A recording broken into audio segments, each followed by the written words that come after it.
여러분 이런 상황을 한번 생각해 보십시오. 어떤 사람이 바깥에서 하루 종일 돌아다니고 또 뛰어다니고 땀을 흠뻑 흘렸습니다. 그 땀이 등에 속옷을 타고 내려서 옷 전체를 적실 정도로 파김치가 되어서 집에 돌아왔습니다. 근데 이 사람이 샤워는 하지 않고 옷을 갈아입는데 속옷을 새로 꺼내서 갈아입습니다. 발을 씻지 않은 채로 양말을 갈아 신습니다. 그리고 겉옷을 새 옷으로 입고 바깥으로 다시 외출합니다. 그러면 어떻게 될까요? 이 사람을 다시 만나는 사람들이 멀리서 봤을 때에는 멀끔하다라고 생각할 수도 있겠지만 점점 가까이 올수록 떡진 머리와 땀이 흐르던 자국들, 그리고 더 가까이 가면 불쾌한 냄새가 코를 찌르기 시작할 것입니다. 문제의 핵심은 옷이 아니라 몸이죠. 깨끗함에 관련된다고 한다면 먼저 몸을 씻어야 그 다음에 옷을 갈아입던 말건 이렇게 이제 말이 될 수 있겠죠. 신앙생활이 이와 비슷할 때가 있습니다. 우리가 예배 자리에 나오고 기도의 언어를 사용하는 그런 여러 가지들이 물론 겉으로 볼 때나 또 마땅히 신앙인이라면 겉으로 보는 그런 모습들이 있어야 되는 게 사실이겠죠. 그런데 만일 우리의 마음 깊은 곳에 있는 것들이 깨끗하게 되지 않은 상태로 계속 다른 것들을 붙잡고 있는 상태로 하나님 앞에 나오기만 반복하면, 예배당을 밟기만 반복한다면 하나님 보실 때에는 그 모습이 어떻게 보일까요? 오늘 생각해 보려고 하는 모습이 바로 그러한 모습입니다. 오늘 본문에도 그런 사람들이 등장하기 때문입니다. 이 사람들은 하나님의 뜻을 묻기 위해서 선지자를 찾아왔다라고 하는 상황인데 그들의 마음속에는 이미 다른 것들이 자리 잡고 있습니다. 그들은 아마도 스스로 생각하기를 자기들은 지금 하나님의 인도하심을 받으려고 하나님의 뜻을 물으려고 왔다고 생각했을 거지만 하나님이 보실 때에는 전혀 다르게 보았을 것입니다. 그래서 중요한 질문은 이거예요. 하나님은 이 사람들을 어떻게 보셨을까요?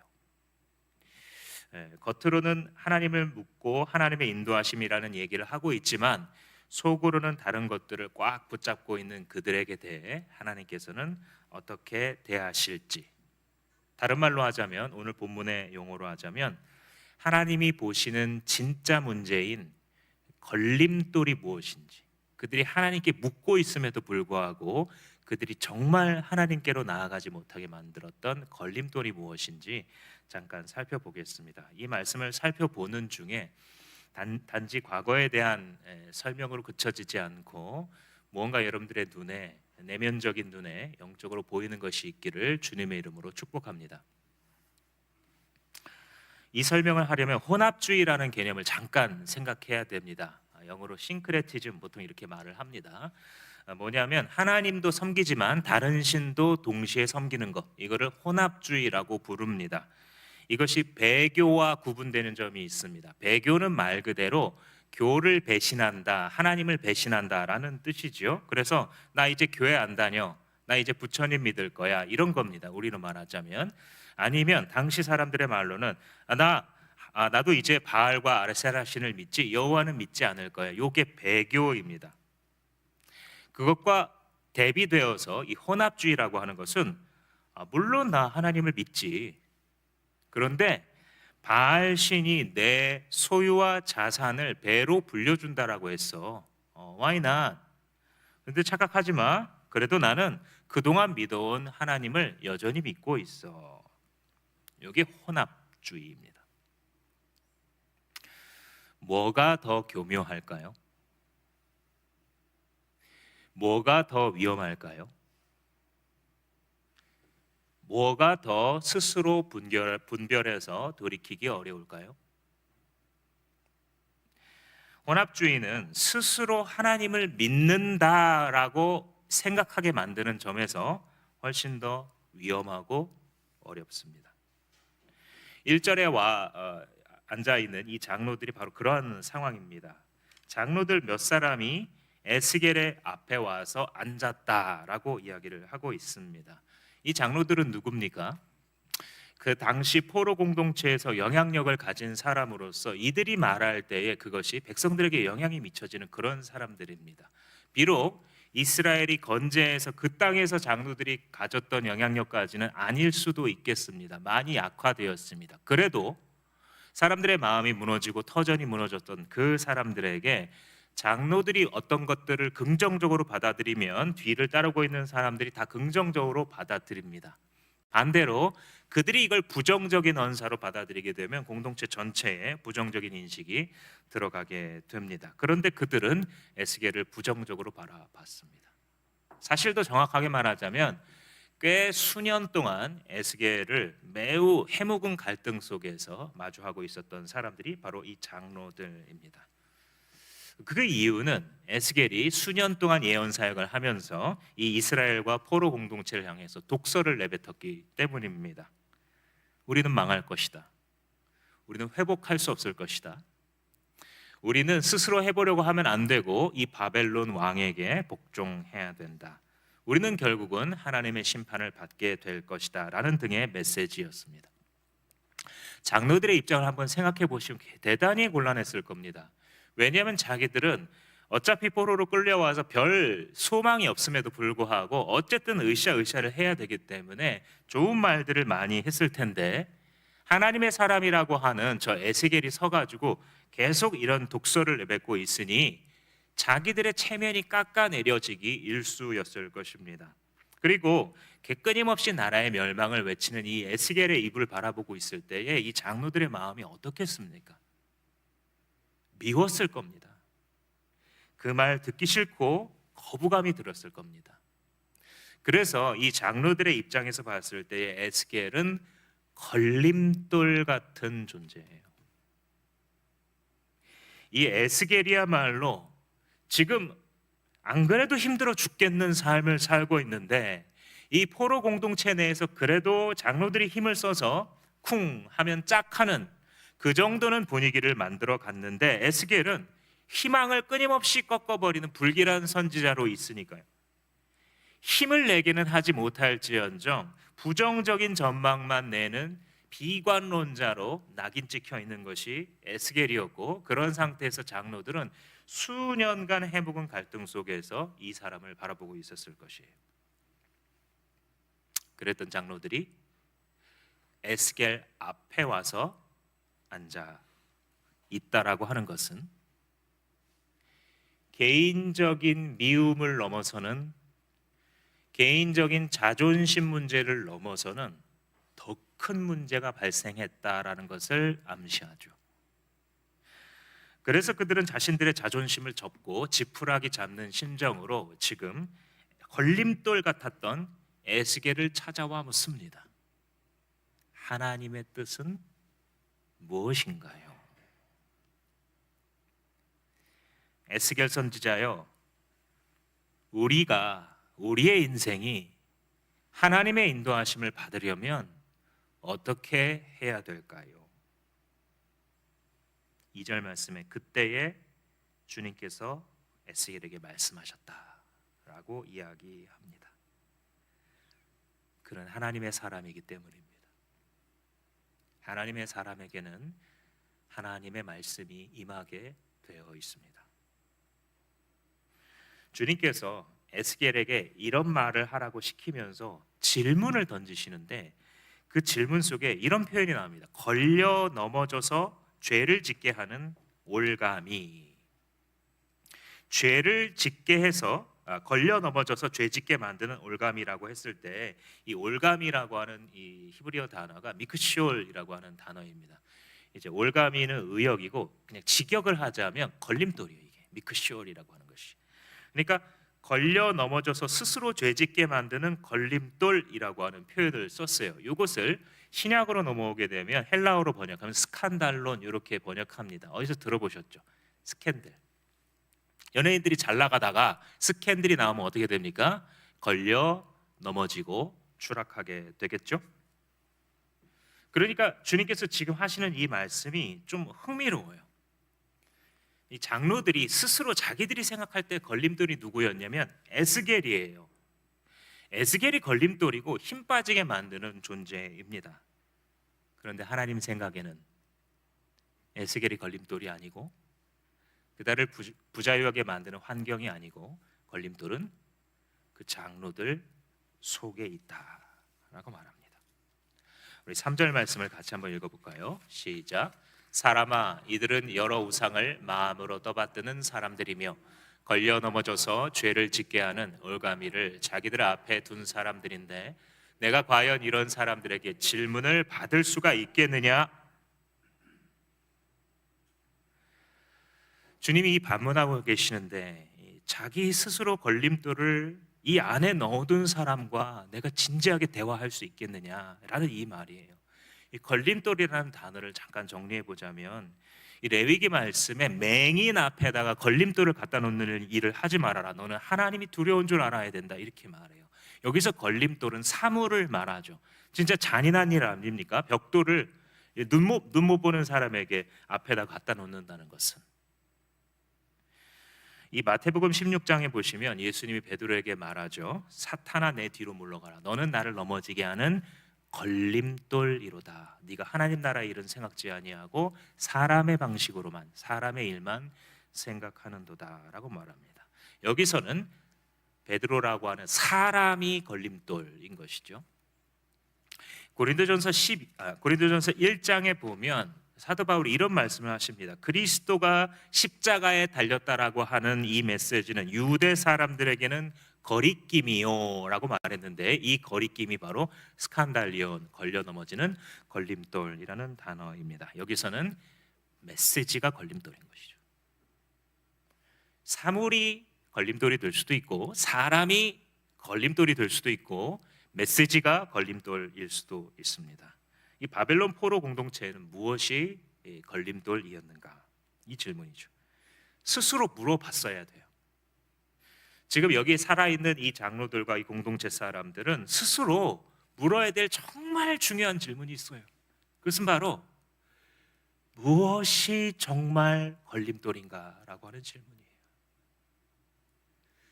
무엇이 정말 우리들의 삶의 걸림돌인가?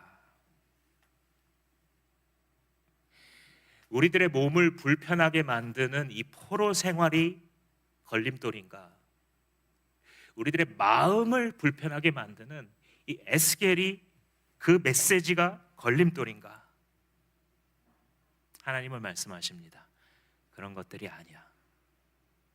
너희들이 걸려 넘어지고 있는 걸림돌은 너희 마음속에 있는 우상이야.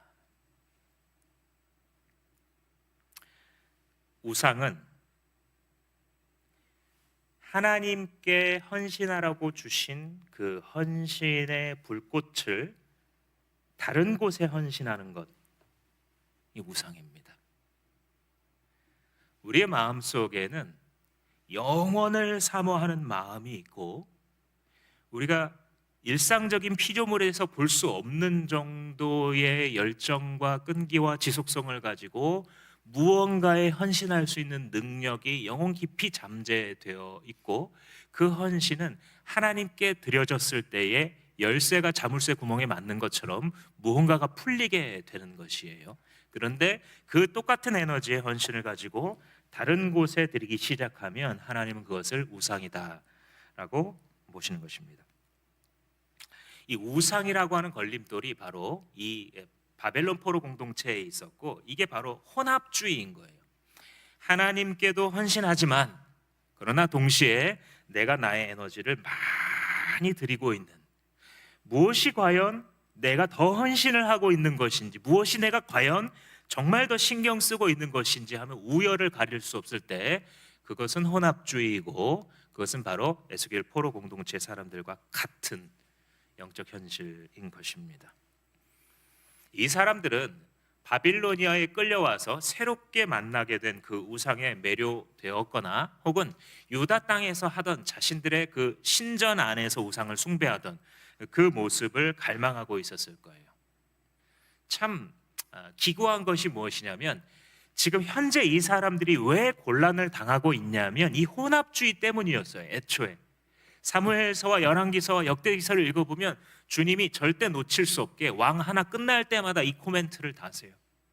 그래서 작금의 이 곤란과 어려움은 애초에 하나님과 다른 무엇에 동시에 헌신했기 때문에, 즉 혼합주의 영성을 가지고 있었기 때문에 그들에게 이 혼란이 온 것인데, 포로로 끌려와서도 여전히 그 혼합주의의 영성을 가지고 있다는 말이에요. 이것이 심각한 걸림돌이에요. 우상에 대한 헌신은 하나님의 은총을 가로막는 가장 큰 걸림돌입니다.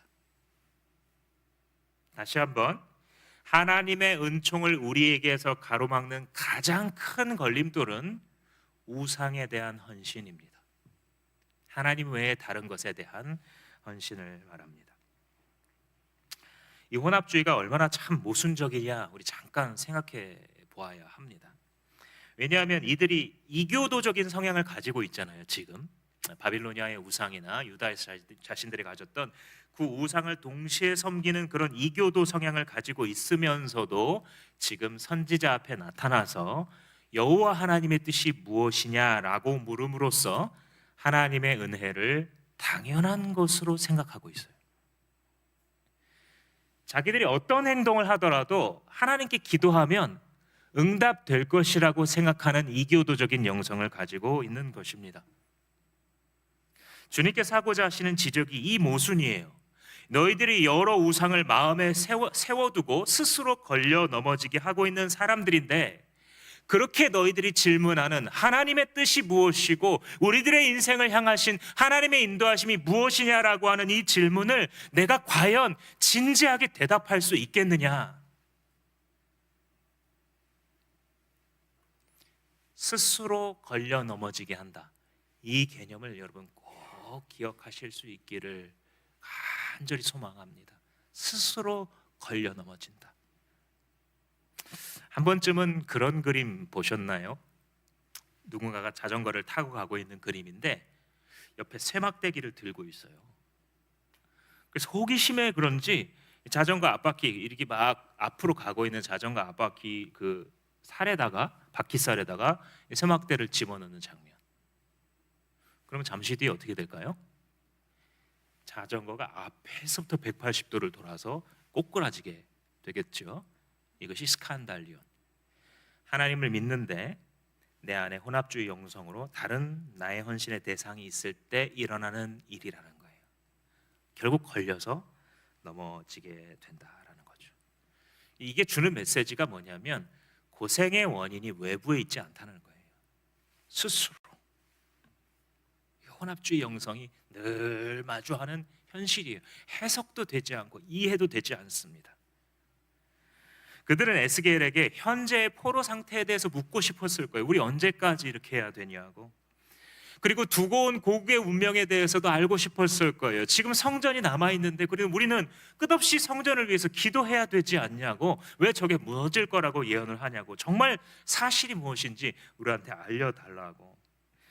그래서 혹시나 이 에스겔이라고 하는 이 경건한 척하는 이 선지자가 하나님을 잘 다루어서 우리가 원하는 대로 우리의 고단한 삶을 빨리 회복해 주고 저 예루살렘을 빨리 우리의 나라로 회복해 주기를 바랬을지도 모르겠어요. 그래서 이들은 스스로를 여전히 여호와의 백성이다라고 여기면서 지금 진지하게 에스겔의 앞에 와서 앉아 있었던 것입니다. 그런데 이게 얼마나 모순인지 스스로 못 깨달았을 거예요. 노골적으로 우상을 섬기고 있고 에스겔 8장에 가지고 있었던 그 비전처럼 성전 안에서 다른 신상들을 세워놓고 섬기고 있는 여호와의 성전이라는 이름을 갖고 있으나 실제로 그들에게 있어서 중요한 것은 바알과 아사레아였던, 그런데도 급할 때 와서 묻는 것은 여호와인, 나는 하나님의 뜻을 알고 싶다고 묻는 것의 모순을 그들은 깨닫지 못하고 있었어요. 그들이 알지 못했던 것은 여호와는 라이벌을 결단코 용납하지 않는다라는 거예요. 하나님 앞에는 경쟁자가 있을 수 없어요. 우리가 하나님을 섬기는 그 열심으로 다른 누구에게, 라이벌된 누구에게 바치는 것을 결코 두고 볼 수 없으신 하나님이신 것을 알 수 없었습니다. 이들은 여호와 신앙과 이교적 신앙이라고 하는 두 세계에다 양다리를 걸치고 있고, 그렇게 할 때에 여호와께서 그들에게 응답하실 의무가 없다는 사실을 알지 못했습니다. 그런 자에게 하나님께서 기도에 응답하셔야 될 이유가 무엇이겠습니까? 혼합주의로 살아가는 그 결과는 무엇이냐면 결국은 멸망이에요. 8절 말씀에 내가 이 사람을 정면으로 보겠다라고 하는 맛은 무엇이냐면 대적한다 그런 뜻입니다. 그를 징표와 속담거리로 만들어서 내 백성 가운데 끊어버리겠다라는 것입니다. 속담거리로 만들겠다는 것은 무엇이냐면 이스라엘이라는 이름 자체가 신적 재앙의 속담으로 상징으로 앞으로 사용될 만큼 확실하게 멸망시키겠다 그 뜻입니다. 여러분 장로들의 입장이 또 한 번 되어보세요. 이런 답변 예상하고서 찾아온 걸까요? 너희들은 앞으로 하나님 앞에 반역하면 이렇게 된다라는 것을 보여주는 속담이 될 것이야 라는 말을 기대하면서 과연 나왔겠습니까? 누군가가 자기의 혼합주의를 회개하지 않은 상태로 주님의 뜻을 묻는다라고 했을 때 하나님은 과연 뭐라고 그들에게 대답을 해줘야 되겠습니까? 이들의 멸망뿐만 아니라 한 걸음 더 나아가서 선지자의 멸망을 하나님 말씀하십니다. 9절 말씀에 이 거짓 선지자를 지금 이야기하고 있어요. 왜냐하면 당시에 포로 공동체를 살아가는 사람들이 얼마나 불안했겠습니까? 손에 잡히는 게 아무것도 없는데 아무리 일해도 그냥 모래성 쌓는 것 같은 사회적인 상황이잖아요. 그런데 그들의 그러한 불안감을 이용해서 하나님의 뜻을 가짜로 예언하는 거짓 선지자들이 넘쳐나고 있던 것으로 보입니다. 그들은 이 혼합주의 영성을 가지고 있는 이 우상 숭배자들의 비위를 맞춰주고 여호와의 말씀인 양 선포하는 직업 선지자들이에요. 그것이 그들의 그냥 직업입니다. 하나님은 이들을 볼 때 10절 말씀에 있는 것처럼 예언자나 그 평신도들이나 다 똑같은 값을 치르게 될 것이다 라고 말을 해요. 그러면서 충격적인 말이 뭐냐면 내가 그 거짓 예언자가 스스로 게임에 빠지도록 내버려 두겠다. 그래서 그 거짓 예언을 그는 계속하게 될 것이다 라는 거예요. 아니, 하나님이 왜 이렇게 하시는가? 하나님이 거짓말을 하도록 하신다는 것인가? 매우 우리의 상식과 부합하지 않는 장면이지만 하나님 그렇게도 하십니다. 열왕기상 22장을 보면 미가야의 환상이 나오는데 거기서 하나님께서는 거짓말하는 영을 보내십니다. 그래서 아합이 그 거짓말에 속아 넘어가 멸망하도록 하십니다. 하나님은 어느 한두 가지의 하나님이 아니시고 모든 것의 주관자이십니다. 지금 예스겔 14장 본문에서도 회개하지 않는 왕과 백성이 자신들의 타락을 정당화시켜줄 선지자를 요구하고 있을 때에 하나님께서는 그들이 원했던 거짓 평화를 선포할 수 있는 자들을 허용하신다라는 것입니다. 그리고 정확히 그 지점이 하나님이 그들을 심판하시는 과정입니다. 빠져나올 수 없게 결국은 멸망에 이르도록 하십니다. 표현하건대 불성실함이 불성실함으로 응답받는 비극입니다. 지금까지 이 설교가 여러분들에게는 어떻게 들리십니까? 답답하지 않으십니까? 선포하고 있는 저나 이것을 듣고 있는 여러분들이나 원하는 메시지도 아니고 필요한 메시지도 아니고 심판에 관한 긴 얘기를 과연 왜 해야 하는가? 교회가 나가는 방향에 순종해서 열심히 큐티하신 분들은 아마 불만이 있을 겁니다. 이거 언제까지 에스겔서 읽어야 되나? 지금까지 14장 오는 동안도 심판한다, 멸망한다, 회복할 수 없을 것이다, 회개해야 된다, 선지자도 망하고 성도도 망할 것이다. 그래서 5월달 큐티를 받아들였더니 시작부터 에스겔서 15장이 또 시작이 되어서 28장까지 읽어야 된다. 왜 그럴까요? 질문을 바꾸자 하면 그 긴 에스겔이 우리한테 필요할까요? 우리가 필요한 것은 힘을 주시는 것인데, 우리에게 필요한 것은 가뜩이나 맞닥차는 이 삶을 어떻게 하면 버티고 견디고 일궈 나갈 수 있을까에 대한 지혜와 방법과 힘과 격려일 텐데, 왜 에스겔 선지자는, 아니 왜 이 모든 선지자들은 한 명도 예외 없이 이 부분을 길게 갖고 있는 것일까요? 여러분, 성경을 읽으시는 중에 하나님의 아픔을 느껴보신 분 계십니까?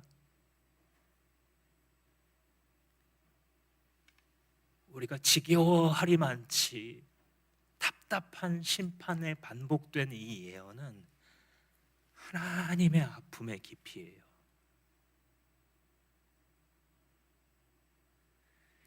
죄인들을 부르시고 부르시고 또 부르시고 또 부르시며,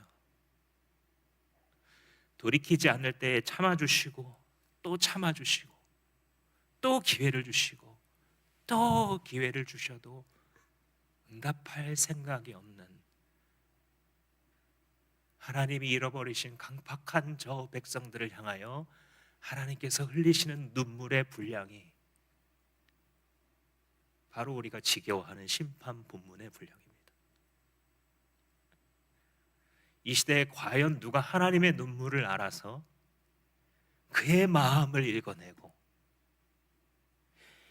이것을 몇 시간의 독서가 아니라 자기의 삶으로 살아내야 했던 에스겔의 삶 가운데 담긴, 인간적으로 보면 그 비운의 삶 가운데 담긴 하나님의 계획과 역사의 마음 앞에 아멘하며 일어설 수 있는 자가 누가 있겠습니까?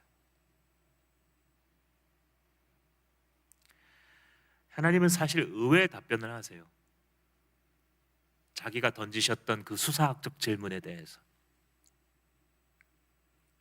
너희들이 그 혼합주의 형성을 가지고 너희들의 마음속에 잘못된 대상에 헌신을 하고 있는 상태, 우상 숭배가 아직도 가득한 상태로 지금 나한테 나와서 하나님의 뜻이 뭐냐고 묻는다면 내가 과연 답할 수 있겠느냐? 라는 이 질문에 대해서 예상되는 대답은 노잖아요. 그렇지 않습니까? 내가 너희들한테 대답한들 그것이 무슨 의미가 있겠느냐? 나는 대답하지 않으련다, 이거 아닙니까? 그런데 하나님의 대답이 이상해요. 그들의 죄를 말씀하시면서도 주님의 대답은 내가 너희들의 마음을 사로잡겠다라는 대답이에요. 5절 말씀에 그렇게 되어 있어요. 이스라엘 족속이 모든 우상 때문에 나에게서 떠났으니 이제는 내가 직접 그들의 마음을 사로잡겠다 하여라. 아주 부드럽게 번역이 된 이 단어는 그냥 잡겠다예요. 잡겠다 혹은 체포하겠다. 그래서 이 사냥꾼이 짐승을 포획할 때에 이 잡는다, 타파스라고 하는 이 단어를 씁니다.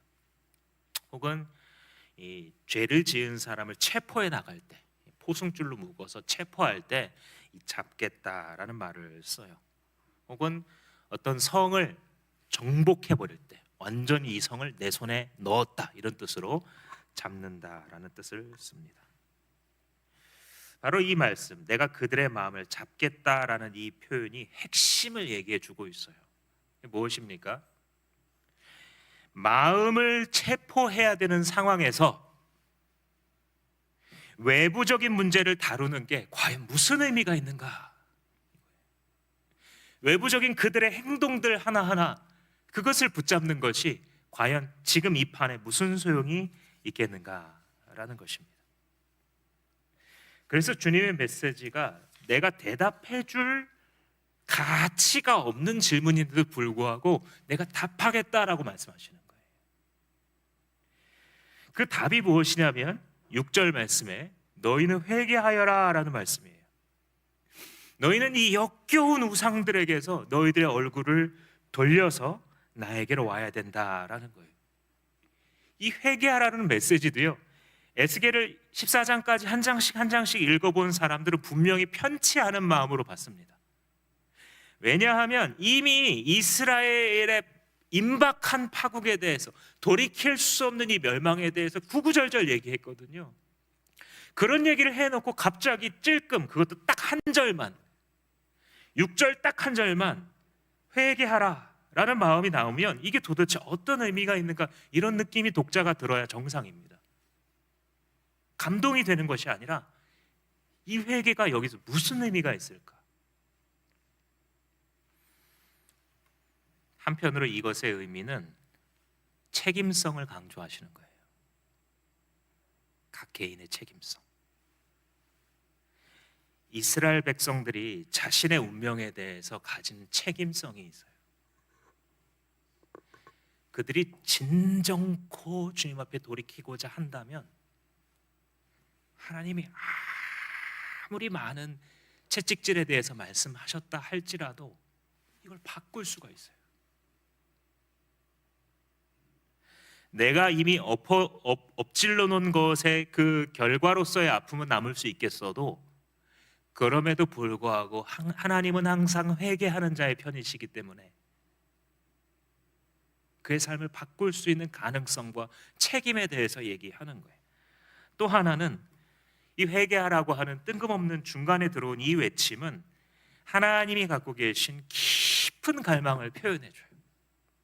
심지어 맥락에 안 맞는데도 하나님의 마음 가운데 이 깊은 갈망이 있기 때문에 튀쳐나오는 거예요. 백성의 자발적인 순종을 바라시는 하나님의 그 순종에 갈망하는 마음이 있잖아요. 여러분, 집사기를 갈망하는 사람들은요, 무슨 대화를 하고 있다가도 뜬금없이 부동산 얘기 꺼내잖아요. 너희들이 나에게 자발적으로 순종했으면 좋겠다라고 하는 마음을 주님께서는 끝까지 갖고 계신 거예요. 하나님의 마음을 알아들이기 원하는 독자에게는 이것이 읽히는 것이에요. 그리고 그렇기 때문에 이 말씀은, 이 현재 이 말씀을 듣고 있는 이 청중들에게 미세한 창문을 엽니다. 새로운 미래를 향한 작은 창문을 열어주고 있는 거예요. 11절 말씀도 그렇습니다. 뜬금없는 그래서가 나와요. 이 그래서는 정말 잘 번역한 그래서예요. 그런데 의미적으로 보면, 이 문맥으로 보면, 이것을 하나의 글로, 서사로 보자면 말도 안 되는 그래서예요. 왜 그래요? 한번 보세요. 10절까지 너희들의 죄 때문에 이 말씀 사역자나 평신도나 다 멸망할 거라는 거예요. 지금까지 그 말을 했어요. 그런데 그래서 뒤에는 무슨 말이 나와 있냐면, 이스라엘 족속이 다시는 방황하지 않을 거고, 그들이 다시는 더러워지지 않을 것이고, 그 다음에 이 언약 공식, 그들은 나의 백성이 되고 나는 그들의 하나님이 될 것이다. 그런 그래서예요. 말도 안 되는 그래서예요. 이 11절의 구절은 심판의 목적을 보여주는 거예요. 그리고 동시에 찬란한 미래의 소망에 빛을 던져주고 있는 그래서예요. 뭐냐면, 하나님의 징벌은 가혹하지만 그 가혹한 징벌의 목표는 그들을 구속으로 이끄는 것이에요. 선지자들의 예언서를 지극한 존경심을 가지고 여러분들이 읽으세요. 이 중간 과정이 생략되지 않아요.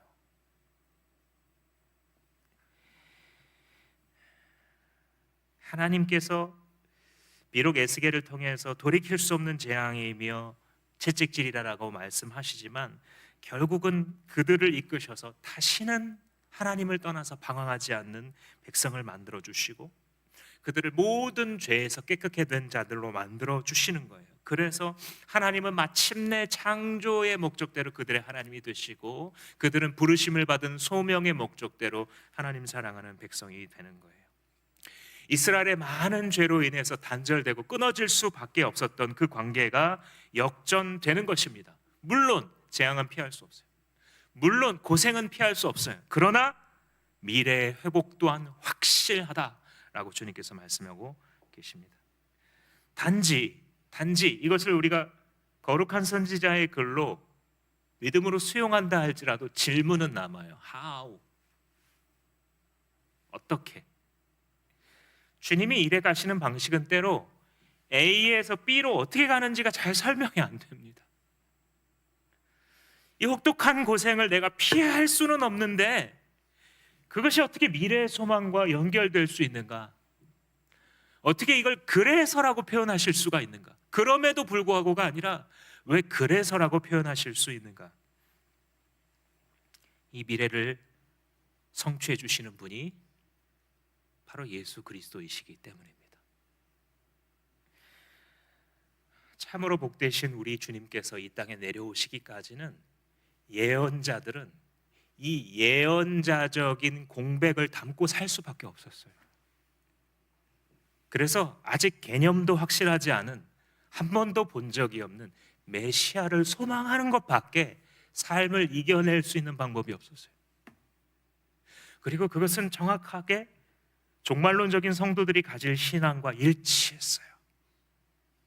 우리 주 예수밖에는 믿으리가 아주 없는 상태에 놓인 백성들. 아니, 심지어 자기 삶이 잘 풀리고 있는 것처럼 보여도 자기의 눈을 열고 입을 열어 내 주 예수밖에는 신뢰할 리가 아무도 없습니다 찬송하게 만드는 바로 그 신앙. 그리스도께서 왜 죽으셔야 됐습니까? 우리가 우리의 힘으로 우리 속에 있는 우상을 제거할 수 있는 능력이 없기 때문에.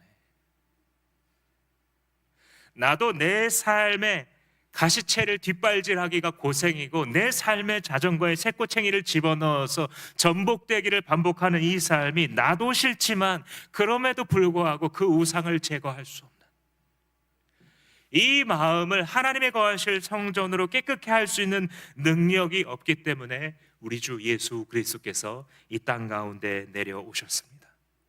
주님께서는 우리의 단순하게 겉모습을 고쳐주실 뿐만 아니라 부패한 우리의 심령을 주의 십자가의 보혈로 씻어내 주셨습니다.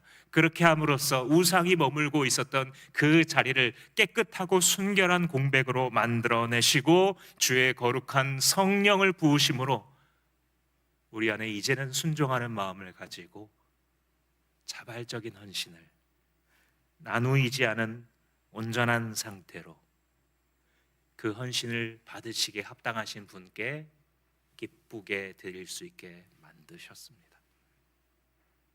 우리의 예배는 예수 보혈로서만 가능하고 우리의 구원은 그의 은총으로만 가능합니다. 우리 성도의 삶이라고 하는 것은 내 힘으로 내 능으로 되는 것이 아니라 오직 여호와의 영으로 오직 예수의 영으로만 되어지는 이유입니다. 내가 너희 속에 새 영을 두고 새 마음을 너희에게 주어서 돌처럼 단단한 마음을 제거하고 너희들에게 부드러운 마음을 주어 나의 율례를 기쁘게 행하는 백성이 되게 만들겠다라고 하는 이 새 영의 비전이 결국은 우리가 할 수 없는 우상의 제거와 우리의 죄의 속죄라고 하는 정결의 비전으로 연결되고 있는 것입니다. 그렇기에 그리스도의 피를 온 몸과 영에 바르고 거듭난 성도들은 이제 그 그리스도의 사랑의 강권을 받아서 그 한없는 하나님의 인내하심과 자비하심에 가슴이 움직여서 자기 안에서 부드럽게 그러나 왕권으로 호령하시는 성령 하나님께 오늘도 내일도 이끌려서 가정에서나 목장에서나 일터에서나 그 성령의 세미한 음성이 들림으로 그들은 마침내 모든 우상이 제거된 정결하고 거룩한 주를 믿는 성도들과 각 개인의 마음속에 임재하신 하나님께 합당한 방식으로 예배하며 예배로서의 삶을 살 수 있도록 회복되는 것입니다. 사랑하는 성도 여러분, 오늘의 말씀이 여러분들의 마음을 불편하게 합니까? 걸림돌은 너의 환경이 아니야. 걸림돌은 상황이 아니야. 걸림돌은 그 사람이 아니야. 네 마음의 우상이야. 물론 너는 하나님을 섬긴다고 말하고 있어. 그러나 그것은 이교도의 영성이야. 그것은 혼합주의야. 하나님을 진심으로 사랑하면서 다른 것을 진심으로 사랑할 수 있는 방법은 없어. 너는 그렇게 지어지지 않았어. 하나님만을 온전히 사랑할 때에 너는 비로소 나의 백성이고 내가 너에게 부어주는 성령을 따라 너는 그렇게 될 수 있을 거야. 이 음성이 여러분들의 귀에 들리기를 축복합니다. 여러분들 가운데에 참 귀한 분이시지만 하나님을 부인하지는 절대로 않지만 성공의 우상을 마음 가운데 아직 지니고 계신 분이 있으십니까? 많은 에너지를 쏟아붓느라고 가장 중요한 것에는 실패했음을 많은 세월이 흐른 뒤에야 깨닫게 만드는 성공의 우상을 하나님 앞에서 폭로하십시오. 사랑하는 귀한 지체들, 특별히 목장을 섬기는 우리 목자님들 가운데에 돈의 우상에 사로잡힌 분이 계십니까? 지나갈 것들, 진심으로 내 영혼을 살리거나 바꿀 수 없는 그것을 땅에 쌓아 놓으려고 하늘에는 빈곤했음을 숨을 거둘 때에야 깨닫게 만드는 돈의 우상에 사로잡혀 있다고 진실하게 고백하십시다.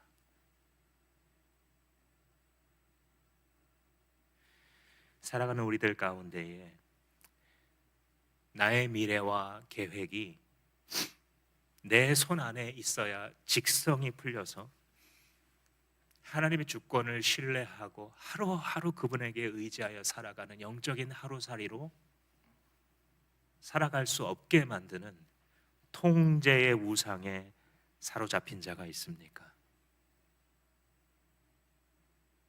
성령께서 말씀하실 때에 주님 잘못했습니다 라고 고백하십시오. 우리 안에 혼합되어 있는 우상을 주님께 말씀드릴 때에 하나님께서는 언제나 회개하는 자의 편이셔서 아무리 우리에게 심판을 선언하시고 아무리 우리의 삶에 우리가 불러들인 재앙과 우리가 넘어뜨린 우리의 삶에 흔들림이 많았다 할지라도 주께서는 반드시 그 사랑의 능력으로 우리를 세우실 것입니다. 여러분 믿음으로 선택하십시오. 돌이키라, 회개하라, 내가 너의 마음을 잡겠다 하실 때에 주저없이 아멘 하시기를 주님의 이름으로 축복합니다.